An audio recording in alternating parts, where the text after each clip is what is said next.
We are talking about sustainable development right now and the goals. So I would like to ask Taylor, based on sustainable development, so how the startups should react or how they view this sustainable development and how their right track should be. So some startups are thinking if they are using some materials based on plastic or something, that's not sustainable, or if they're using like a animal product or a wooden item or a product which is coming into the market, which is not a sustainable thing. So how they should be acknowledged and should focus on this sustainable development? I think there's two ways to look at this.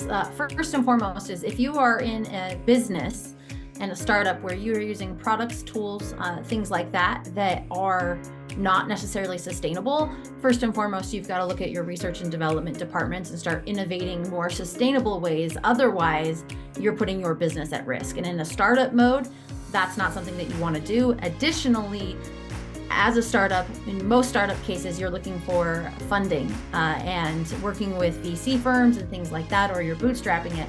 But when you're looking for investors, they're going to be asking you those questions. What are you doing to have sustainable products and materials in a space where the materials are not necessarily going to have the longevity, and we're focusing on more sustainable development?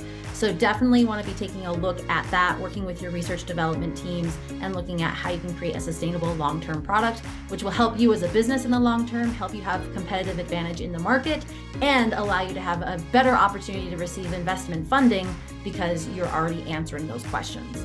I think on the second side of that is most startups, I'll be honest, right? I don't know very many startups who are even familiar with the Sustainable Development Goals of the United Nations, right? They have no idea that there's even 17.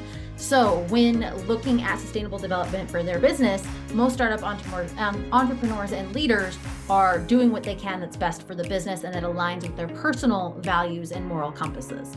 That being said, being aware of the Sustainable Development Goals, going back to my previous answer, right, is taking a look at which ones of those you can have a direct impact on in your business or that have a direct impact on you, and then leaning into that. So a good example is one of the companies I'm an owner in. We focus on the SDGs, Sustainable Development Goals, for 4, 5, and 17. 4 being all about giving quality education, 5 being gender equality, and 17 partnerships and collaborations. And so we have found ways to really help achieve those sustainable development goals within our business and apply that to the global infrastructure in our own unique way as a startup.